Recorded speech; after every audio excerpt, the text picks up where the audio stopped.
Good morning बच्चों, स्वागत है आप सभी का एक और नई वीडियो में। आज हम करने जा रहे हैं विज्ञान की वर्कशीट नंबर 4 जो कि कक्षा 7वीं की वर्कशीट है। ये जो वर्कशीट है बेटा वो है 27 जुलाई 2021 की। आज का जो हमारा टॉपिक है वो है भौतिक गुण और भौतिक परिवर्तन।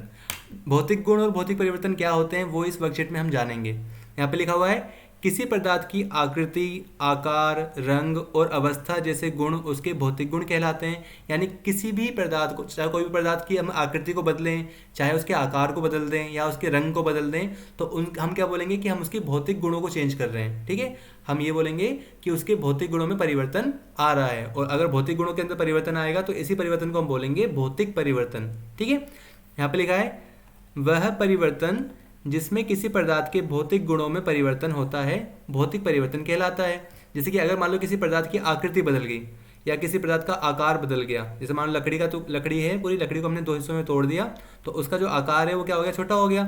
तो ये क्या, किस तरह का परिवर्तन हुआ है, ये भौतिक परिवर्तन हुआ है, क्योंकि इसमें उसके भौतिक गुण क्या हुए हैं, परिवर्तित हुए हैं। या उसका रंग बदल जाए या उसकी अवस्था, अवस्था देखो तीन प्रकार की होती है, ठोस, द्रव और गैस। ठीक है, अगर मान लो मैंने एग्जांपल आप देना चाहो तो यहाँ पे देख सकते हो कि जैसे मान लो आइस क्यूब होती है, ठोस अवस्था में होती है, पिघलने के बाद क्या बन जाता है, पानी बन जाता है। ठीक है, तरल बन जाता है। अब ये द्रव बन गया है, ये ठोस है पर अवस्था चेंज हुई है। इसका मतलब क्या है, कोई नई चीज़ तो बनी नहीं है। इसका मतलब इनमें क्या हुआ है, भौतिक परिवर्तन हुआ है। यानी अवस्था का बदलना भी क्या है, भौतिक गुणों का बदलना कहलाता है। यानी इसके अंदर भौतिक परिवर्तन होता है। यहाँ लिखा है कि भौतिक परिवर्तन सामान्यतः उत्क्रमणीय होते हैं। उत्क्रमणीय का मतलब क्या होता है बेटा, जिसको हम रिवर्स कर सकते हैं, जिसको हमने दोबारा से मतलब ला सकते हैं, उसको बोलते हैं उत्क्रमणीय। ठीक है, काफ़ी डिफिकल्ट सा वर्ड है बेटा, पर आपको पढ़ना पड़ेगा। ठीक है, रिवर्सिबल बोलते हैं इसको इंग्लिश में। सो उत्क्रमणीय होते हैं जो भौतिक परिवर्तन। ऐसे परिवर्तन में कोई नया पदार्थ नहीं बनता। ठीक है, अब जो भौतिक परिवर्तन होता है, जैसे मान लो लकड़ी का टूटना, अब लकड़ी अगर टूट जाएगी तो रहेगी तो लकड़ी, है ना, सोना चांदी तो बन नहीं जाएगी ना, वो रहेगी तो लकड़ी। तो ऐसे परिवर्तन में क्या होता है, यानी भौतिक परिवर्तन में कोई नया पदार्थ नहीं बनता और ये क्या होते हैं, जनरली रिवर्सिबल होते हैं, यानी इनको हम रिवर्स कर सकते हैं। अब देखो यहाँ पे दे रखा नीचे हमें दिया है कि निम्नलिखित का निरीक्षण करें और पहचानिए कि जो परिवर्तन हो रहा है वो उत्क्रमणीय हो रहा है या नहीं हो रहा है, यानी रिवर्सिबल है या नहीं है। याद रखना, जो रिवर्सिबल हो जाएगा, जिसको हम दोबारा से परिवर्तित कर सकते हैं वापस, तो उसको बोलते हैं उत्क्रमणीय, और अगर नहीं होगा तो लिखना उत्क्रमणीय नहीं है।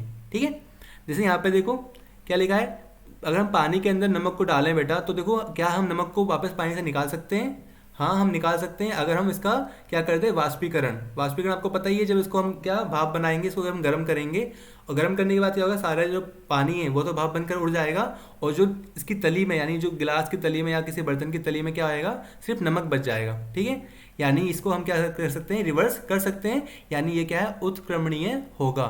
ठीक है, तो यहाँ पर लिख देंगे, तो यहाँ पर हम लिख देंगे उत्क्रमणीय। ठीक है,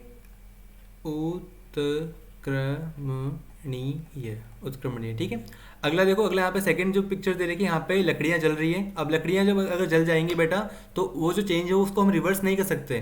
ठीक है, इसको हम दोबारा से लकड़ियों को प्राप्त नहीं कर सकते, तो ये क्या, उत्क्रमणीय नहीं होगा। तो लिख सकते हो उत्क्रमणीय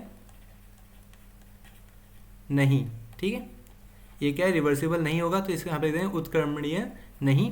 आगे देखो यहाँ पे आगे थर्ड में यहाँ लिखा है कि स्लाइसिंग ऑफ ब्रेड। अब ब्रेड को देखो काट दिया गया है, अगर ब्रेड के हम स्लाइस बना देंगे बेटा, तो दोबारा से ब्रेड में चिपका तो सकते नहीं है। ठीक है, तो ये भी रिवर्सिबल नहीं होगा, यानी ये भी क्या है, उत्क्रमणीय नहीं होगा।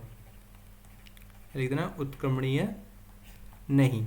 ठीक है, पर एक बात ध्यान रखनी बेटा कि ये जो रिवर्सिबल चेंज नहीं है, मतलब उत्क्रमणीय नहीं है, पर ये केमिकल चेंज भी नहीं है। याद रखना, इसमें कोई नया सब्सटेंस नहीं बना है, इसलिए ये होगा तो ये भौतिक परिवर्तन ही, पर इसको हम उत्क्रमणीय, यानी इसको हम दोबारा से मतलब ब्रेड को प्राप्त नहीं कर सकते। ठीक है, तो इस तरह से हमने यहाँ पे ये इस वाले मतलब फर्स्ट क्वेश्चन में हमें ये देखना था कि कौन कौन सा मतलब जो परिवर्तन है वो उत्क्रमणीय है और कौन कौन से नहीं है। अब देखते हैं आगे क्या दे रखा है बेटा, आगे हमें दे रखा है कि सोचिए और लिखिए में हमें दे रखा है कि जब एक बीज को एक पौधे के रूप में उगाया जाता है तो उसका आकार भी बदल जाता है।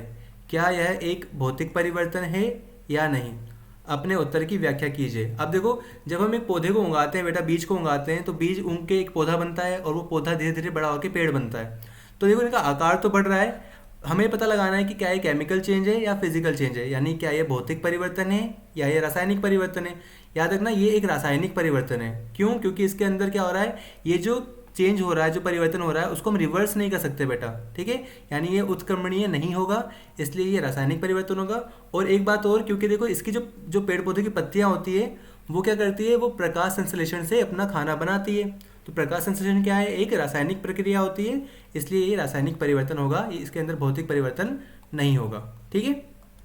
देखिए इसका आंसर आप इस तरीके से लिख सकते हैं, यहाँ पे लिख सकते हैं कि पौधे की वृद्धि उत्क्रमणीय नहीं होती और पौधे की वृद्धि प्रकाश संश्लेषण द्वारा प्राप्त ऊर्जा से होती है, अतः बीज का पौधे के रूप में उगना भौतिक परिवर्तन नहीं है, यह एक रासायनिक परिवर्तन है, ठीक है। ये चीज़ याद रखना कि जो पौधा जो वृद्धि करता है वो करता है प्रकाश संश्लेषण की वजह से, और प्रकाश संश्लेषण क्या होती है, एक रासायनिक अभिक्रिया होती है। जब रासायनिक अभिक्रिया से कोई चीज़ हो रही है, मतलब कोई किसी का आकार बदल रहा है, तो इसका मतलब जो उसके अंदर परिवर्तन आ रहा है वो भी क्या आएगा, रासायनिक परिवर्तन आएगा, भौतिक परिवर्तन नहीं होगा उसके अंदर, ठीक है।